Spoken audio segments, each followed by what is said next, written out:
Hommage aujourd'hui le monde du sport mais aussi de la politique. Mohamed Ali a été salué tant pour ses exploits que pour son humanité.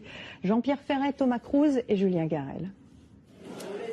La plupart de ces amateurs n'étaient pas nés lorsque Mohamed Ali raccrochait les gants au terme de son dernier combat en octobre 1981. Pourtant, dans cette salle de boxe, tous avaient une pensée pour le plus grand boxeur de l'histoire.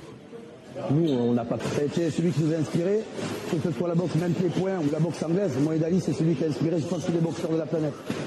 Enfant, Fabrice Bénichou, lui, a eu la chance de voir boxer le champion très vite. L'Américain fut un modèle pour le jeune Français. Il a donné une autre image de la boxe par son déplacement, par son jeu aérien, sa boxe aérienne, sa technique, sa précision mortelle. Il avait une précision terrible.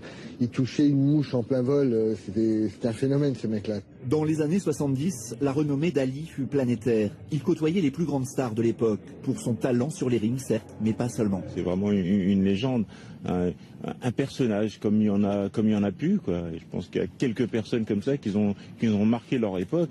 Dans une Amérique ségrégationniste, Ali s'est engagé pour l'égalité des droits.